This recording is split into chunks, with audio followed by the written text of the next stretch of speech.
bag. Update price ng itlog. Dating 10 daw to, sabi ni Suki ko. Medyo bumaba. Pero maliit. Hindi, ito dati 10 yan, Ha? Yan yung Suki ko. Yan. Ako. Pwede pala ng number ni Brad. Ayan, may karton. Facebook account na lang. Anong Facebook niya? Ayan, 7. Parang kasing laki na ng quail egg. Ah, diba?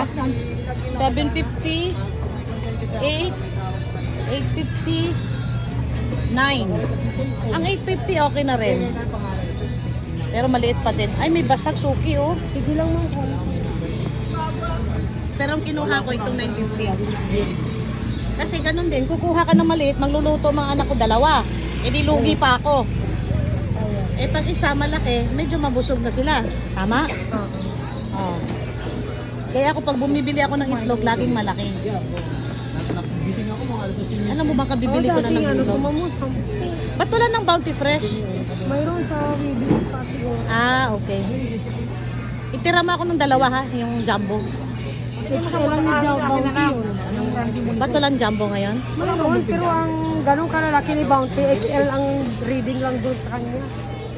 Ah, wala ng jumbo Pag ngayon? dito sa Batangas, di ba, jumbo na yun. Oo. Kay Bounty, XL pa lang yun. Magkano isang tray nun? 285 lang binibigay. Ah, itira mo akong dalawa nun. Pag may dumating, Ah, sige. Baka Thursday yun. yan. Wala kasi stock. Ang ganda kasi ng Bounty Fresh eh. Thank you.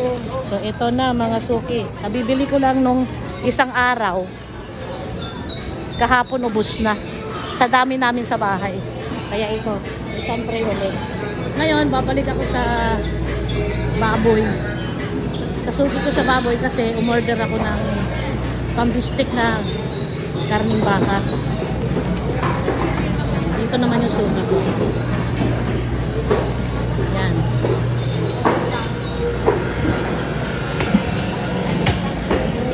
Nasaan na? Nasa anak ko. Iniwan na ako. Ha? Iniwan na ako ng anak ko. Yan, Suki ko maganda. Buuan ko anak ko, iniwan ako. Sabi ko, ibili lang ako ng itlog, iniwan na ako.